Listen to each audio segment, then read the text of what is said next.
Alrighty, let's dive straight into things. Hello and welcome to today's webinar on the three-step end-of-year trading statement process in Figured. Just to quickly introduce myself, my name is Nick and I'm from the customer success team. And today we're going to go through a few different things. The end result of what we're generating here are trading statements for livestock specifically and for milk. What we're going to do is we're going to explore how that Figured and Xero integration works and where your data is coming from. Then we're going to talk a bit about the stock reconciliation and how we pull through that data and how you're adding in production data. Then we're going to go through the valuations and the kind of schemes that Figured supports. We'll then touch on some milk journals and run through an example of running one of their trading statements. And then we're going to copy this all into a Xero report pack so you can see what it's like for generating end-of-year statements for your clients. Then right at the end, we're going to talk about the enablement that Figured offers for our clients coming on board, and then there'll be a live Q&A as well. So let's dive straight into things. The first thing I want to talk about is that Figured and Xero integration. So at the core of it, what Figured's doing is adding production to your finances. All of your actuals are going to come through from Xero. So that's the first place to look if something isn't looking quite right, either for livestock or for milk. We're going to use the account transactions report, and specifically we're going to have a look at that narration that's sitting in there.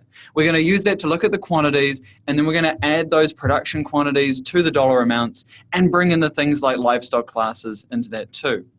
When I've done these stock recs before, I've usually found it's really great to have two screens, Xero on one and then Figured on the other. And then we're going to use it, and then some people will also use Excel to add up the totals. This can be done on the full version of Figured, Financial Farmer, or it can be done on Figured Lite as well. We're really focusing on the end of year process.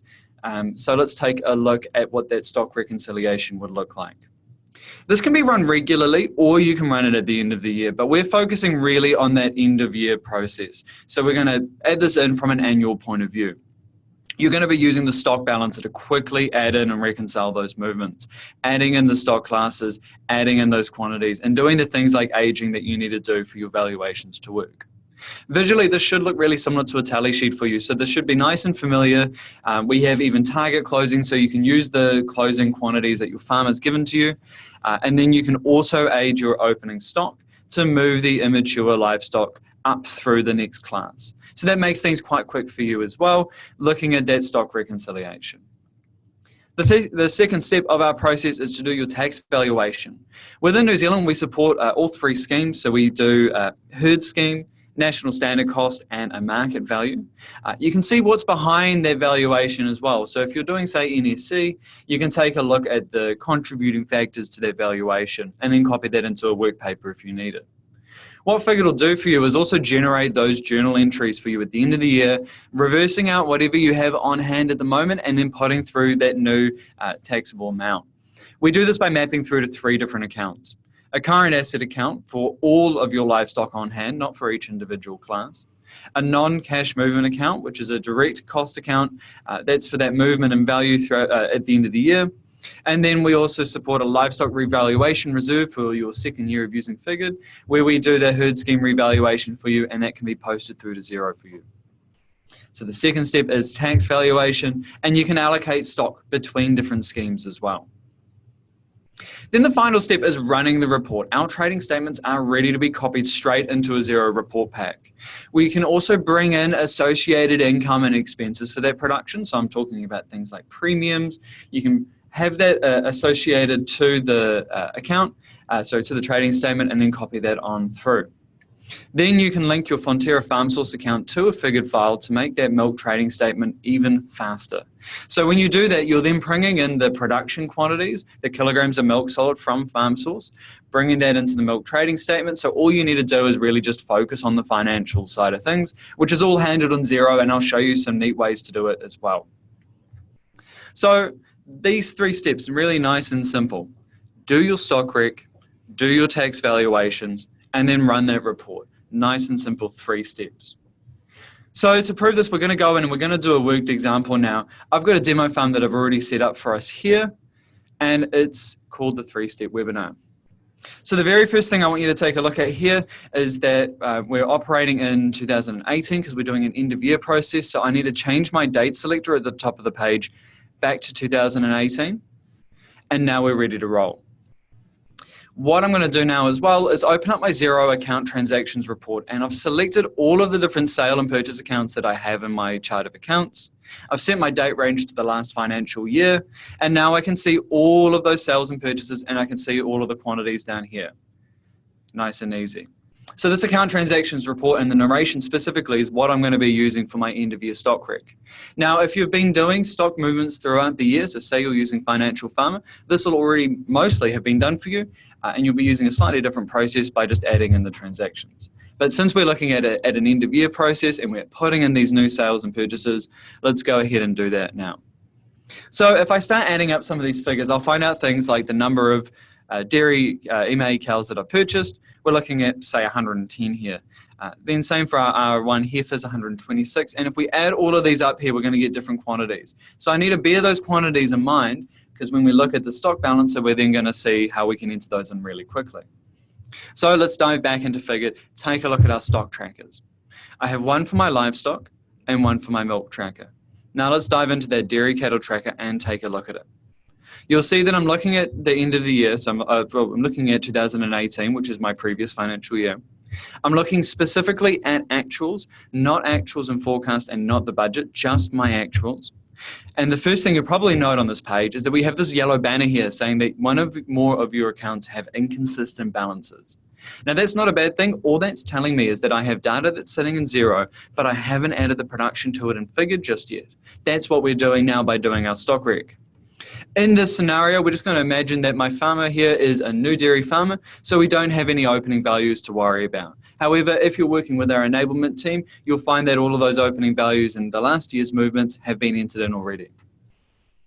So diving in, we're going to access our stock balancer, and we're going to do that by using Tools and Stock Balancer down here. That's then going to take me through to that tally sheet looking page. And one of the first things I want to do here is enter in my target closing based on what my farmer's already told me. So I'll put in, say, 33 MA cows. Let's say we're going to put in 126 R1 heifers. And let's say they're going to close on 16 breeding bulls. So this is just data that I've already collected from my client. This gives me a target for my sales and purchases to meet. So that means that if I'm missing something, then that could be deaths or it could be births, or we could have some movements that need to happen between different stock classes. Now that I've entered in my target closing and I see my variations, so I see the movements that need to happen, I'm going to start by entering in my purchases. So by looking at that account transactions report, we look at our purchases for dairy MA cows. That's 47 and 53, so it adds up to 110. So I'm going to go ahead and chuck that in here. If you jump straight in though, you'll see that we've entered everything in monthly here. So that's if you want a really detailed view if you've been doing it throughout the year. What we want to do before we do our stock rec, especially for that end of year side of things, is change our view from monthly to annual. Monthly is our default view and annual is the one we want to use. So up at the top here, we have monthly and annual. Let's click on annual and let's update our view. If I already had opening stock from the previous year, I'd probably then jump in and do my auto age for the opening stock. That'll push everything up to the next mature livestock class. But given this is a new farmer here, I'm going to go ahead and start entering in some of their purchases. So here's one here for my MA cows. And now that we've set it to annual, you'll see here that we have a simple box here just to enter in my quantities and my weights if I have it. So let's go ahead, type that in, and then what Figure's going to do is automatically save that transaction for you. Then we're going to do the same thing again. Go to my R1 heifers, and if I look at my account transactions report, I can see here there's 126 of them, so let's go ahead and put that in now. 126. Then Figure goes ahead and they save it automatically for me. And then the last one I'm going to do is put in my breeding bulls, which I know is 16. So let's go ahead and do that. That'll then save. And now that we've entered in all of those purchases there, you'll see that those exclamation marks have disappeared. They're telling me that there's an amount sitting in Xero that I haven't reconciled and figured. And at the bottom here, my total unreconciled is all gone. So I have a nice tick. And that's the aim of the game. We're trying to get rid of those exclamation marks and replace them all with ticks. Then when we look at our sales, we've got some for MA cows up here. Let's take a look a little bit more into the detail that's in the screen here. So it's telling me that I have $0 sitting in Figured, which is right. We haven't done our reconciliation yet. and I have 57,000 sitting there in Xero. Then I've automatically pulled through that amount there. That's already come through. I didn't have to do anything there. And then I just enter in my quantity, which I've already added up to 77. It saves it, creates the transaction sitting in there in Figured, and we're all good to go. Now, all my variation is gone. You can see on the right-hand side, we're back down to 0, and we're ready to roll. If, say, this number was a little bit higher for my R1 heifers, so let's say that was 130, and now we have a variation of 4, so there's a difference. Maybe that difference could be explained by a birth, looking at what the farmer's given us in terms of information. So let's put that in there as well. Now that my target closing matches my closing, so I'm down to a 0 variation, I've completed my stock reconciliation. So that's step 1 of that 3-step end of year process, all completed. Nice and easy. We had all the Xero side of things done already, and we're just adding in those production quantities into Figured. Now that I've completed that, I'm going to go through to the Advisor tab here in Figured. And once I'm on here, I'm going to go through to Valuations. Now, this tab is only available if you have advisor level access or higher to your client's Figured file. If you're the owner of the file, you already have that set up. Then we have our valuations. So I'm just going to take a quick look at the dairy cattle settings so you can see what I'm talking about. We've already mapped things up, so I have my on-hand and my movement accounts already set up. Then I have my default valuation scheme, so we can say that all stocks should go into one particular scheme. We can pull them out and put them into a different scheme, but this is a good start. Then we have our NSC groups. And our NSC groups are broken down by mature and immature and whether they're breeding or non-breeding. Now, if you want to, you can make your own custom groups in here as well, just by clicking Customize and then going through the process there. If you want to learn more about that, I definitely recommend taking a look at our help doc on the custom NSC groups. You can find that in our help center on the bottom right-hand corner, just through here by searching for NSC valuations. Cool. So let's go back a step and go back to evaluations and take a look at the end of year valuation. That's what we're focusing on. Because I've set it to have herd scheme as my default scheme, all of my stock's already been brought in there. I can see my total value for that. And if this was my second year of using Figured, so I had last year's movements in there as well, I would also see that valuation movement. Though what I want to do now is update my allocation, and I'm going to take some of those heifers. So these R1 heifers, for example, I'm going to take them out of herd scheme and I'm going to put them into NSC.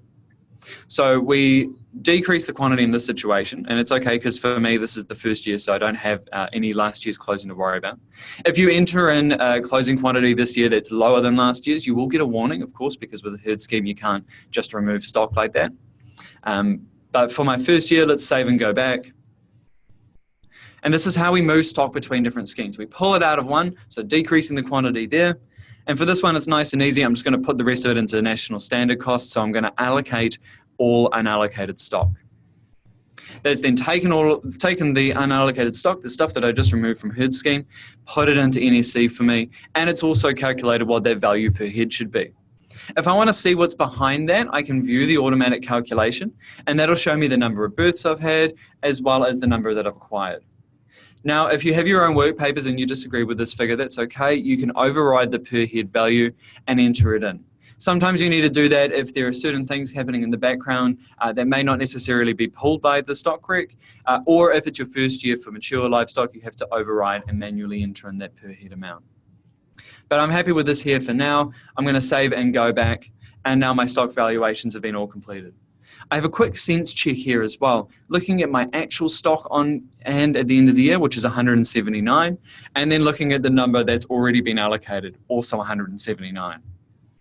Now that I'm happy with my total value there, I can complete my 2018 valuation, and this is then going to lock this valuation for me and start generating those journal entries. So now that we've done this here, it's going to offer to post that valuation on hand journal to Xero. Now I've actually already got a value sitting in there in Xero because this is a demo account, but you'll see here that we're reversing out the current on hand value, and then we're posting through the new on hand value. So we're taking out the 295 that was in there already and replacing it with the 102 here. Then I can post that manual journal, and then it's going to raise it in Xero for us, and the valuation is all completed. Now, if I made a mistake, it's okay. What I can do is I can unlock that valuation and go through the same process again and then repost that journal entry. Because remember, the first one that we did was reversing the current on hand amount. So we reversed the mistake you might have made first and then posted the correct new amount, and that's done for you straight away. So there's our valuations, all done nice and easy. The second step of our 3-step end of year process. The final step for that is going through to our reports. Then we're going to look at the livestock trading statement right down at the bottom. So looking at those financial year-end trading statements. Open that up. And here's my trading statement all generated for me with the formatting done already. Now, because for this client, it's their first year of trading, it doesn't necessarily make sense for me to have these comparative years in here. And that happens sometimes. So I can use additional options up here to hide comparative data. So I can remove that column. And then I can also include any associated direct income and costs, which is set up by doing account configuration. So I'm going to hide this comparative data, rerun the report, and now that's generated it for me here. We can see all of this information, and this is all using the information that Figured had pulled through from Xero when we entered in those stock movements, and now we're looking at the classes and the valuations related to what we just did. Now that I'm happy with this, I'm going to share a report, copy to clipboard. Then we have a little banner at the bottom saying that it's been copied. And I'm going to go into Xero and I'm going to take a look at my advisor tab here for my reports. And then I'm going to run my annual accounts. That'll then open up for me. And of course, as you guys know, with report packs, we're just going to paste this in here. So let's change the page that we're on to the dairy farm trading statement. I've already got an example one that I put in here, so let's remove that. And then let's just Control V, paste it in, and you'll see all of that formatting's come through automatically. We have a title up here that I'm going to get rid of because I've already got the title set up on the page, so let's remove that. And now we're good to go, and that's our trading statement all done. So again, looking at the 3-step process where we're looking at do your stock reconciliation, do the tax valuations, and then run your report. And once we ran the report, we copied it through to Xero and we're all done. That's the end of our livestock valuation. So the next step that I want to show you guys is the milk trading statement. Throughout the year, we expect that you're going to be cash coding the payments from your milk supplier into Xero. You can use invoices if you'd like to, but if you cash code it, we have a really great tool called the Account Journals tool, which will automatically calculate and then post through the accrual journal entries. Within Figured, of course, remembering that all actuals come through from Xero and that the milk trading statement is run on an accrual basis, we need to make a few adjustments to Xero in order to make sure that it comes through correctly. So after you've been cash coding that income as it's come in throughout the year, the next thing we're going to do is use the Account Journals tool, create those new journal entries and post them on through to Xero, and then we're going to run our milk trading statement. You can link Fonterra's farm source to Figured as well to make it even faster. That's what I was talking about earlier. Once you link in your Fonterra farm source account, we'll then pull through the kilograms of milk solid for your clients. That'll come through automatically every month. So then at the end of the year, all you need to do is just focus on making sure that your financials are up to date and that you're ready to run the report. So we're going to go through and do a worked example of that one as well now. Jumping back into Figured, and we'll take a look here at my operations tab. And let's look at my milk trading statement.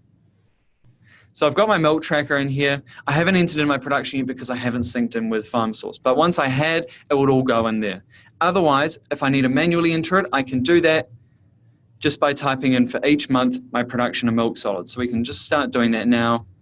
And you see what I mean about how we can just type it in. But of course, it would be a lot faster if we had our FarmSource integration set up. 8,000. And let's just leave that one there. So let's save those changes, but we can see that all of the payments have come through and Figured has automatically looked at the cash date and we've kind of shifted it back so that when you're looking at the milk tracker, it's already accrued. But we know that in Xero, this isn't quite the case yet. In Xero, because I've just been cash coding it, my payments came the month after the production, so I need to use that milk journals tool to move things back. So let's go ahead and do that by going back to our advisor tab here in Figured and looking at the account journals page. Now that we have that account journals page open up there, we can pick our financial year that we're working in. So in this case, that's 2018. Then we get to pick our income account that we're going to use. So I'm going to use milk production current year. This is the one that I mapped through to my tracker. Then once I click next, you'll see that Figured has pulled through that the cash and the accrual for both of these is the same. Now, we built this tool, of course, because certain versions of Xero don't support accrual in the same way. So we generate these journal entries for you to do that automatically. So now I can see my cash dates, they've all come in, but I need to change my accrual to be the month earlier. So I'm going to use my helper up at the top here to shift everything 1 month before cash. That gives us a quick insight into what that's going to look like. So I can see here that my July income of $18.30 has been pushed back to June, $18.30 up there. Then when I click next, you'll get another confirmation of what that's going to look like here. So I can see that we're going to reverse out the 112 that's sitting in Xero, and we're going to replace it with our new 1830 figure. And then you just need to select the contra account for this journal entry. I'm going to use accounts receivable. There we go. And once I'm happy with that, now I know it's going to do that accrual entry for me. I can post my manual journals, and then Figured's going to create 12 individual journal entries and post it through to Xero for you. Now, this is a process that you do only at the end of the year. It's not something that you need to do during the year. It's one of the great things about using Figured with Xero is all you do is cash code it in Xero, and then at the end of the year, you'll use the account journals tool to make the adjustment to get all your accruals sent through. So this is then going to do another sync with Xero. Once that sync is completed, which can take about a minute or two, and we can watch the status of that sync by looking at the bottom left-hand corner here for this rotating icon. That'll show you the state of that synchronization, which is also a great opportunity to talk about the kind of data that Figured syncs through from Xero. So we've pulled through your entire chart of accounts. We've pulled through all of your journal entries and your bank transactions and your invoices. And what we're basically doing is making a copy of all of the data that's sitting in your Xero file and then copying it through to Figured. The reason we do that is because it means that you can run all of your reports in Figured so much faster. And then when you start introducing things like your budget and your forecast to your data, it makes it really quick to run. And then, of course, because Figured is holding all of your production-related data, like the stock classes, like the quantities, you can merge and blend all of that data together. Now that I've finished my sync, I'm going to go through to my Reports tab. And then right at the bottom here, I have my milk trading statement. There are two options here. I've got a new version and an old version. I'm just going to use the new version, but depending on your aesthetics, you can use the old version if you'd like to. This one gives me a little bit more flexibility as well in terms of including accounts and the format of it. And then for the comparison data, I can choose to compare it to none, which will then hide my comparative year, because for this farm, we know that they're a new dairy farmer. Then we're going to do the same thing, share, copy to clipboard. And now that it's been copied through to the clipboard, we'll go back through to our Xero trading statement here and then paste it into my report pack. Up comes all that formatting for us, so I can get rid of this title because I've already got it in my report pack. Then we're ready to roll. Either we export it or publish it or save it. So that takes us to the end of that milk trading statement process. Just to recap what we did, we went through, we looked at how we've been cash coding that income throughout the year. Then we looked at the advisor tab and we looked at the account journals section of the advisor tab, and we looked at how Figured can generate the 12 journal entries to recognize that accrual correctly. Then we looked at the reports that are in Figured, and we made an adjustment to one of them by using our additional options to hide one of the comparative years. And we looked at how that can adjust whether you want to bring in associated expenses and income too. Then once we were sitting there in Xero, we pasted it on through, the same thing that we did for our livestock trading statement, and then we exported it or published it, or it's saved as a draft. And what that does is that takes us to the end of today's webinar. There's just one more thing I want to quickly talk about as well, and that's the enablement that Figured can offer for you and for your clients coming on board. We have resources available for your training in terms of becoming Figured certified, as well as resources for bringing on your clients. So we can enter in comparative data for your clients when you bring on 10 or more farms onto Figured. They can be either Figured Lite or they can be financial farmer. If you'd like to learn more about that, I recommend reaching out to our team, and you'll find that in Figured, if you have any questions as well in terms of support or in terms of enablement, you can always reach us using the chat on the bottom right-hand corner of every page. We're available during business hours. We have a median reply time in under 5 minutes, and that's also where you can find places like our future webinars as well as our help center. If there's a question that we can't answer over text, of course, we're more than happy to pick up the phone and give you a call too. So that takes us to the end of today's webinar. Thank you very much for coming along. I hope this was useful and you learned a bit more about that 3-step end-of-year trading statement, and I hope you enjoy the rest of your day. Using Figured in connection with Xero puts real-time farming data at your fingertips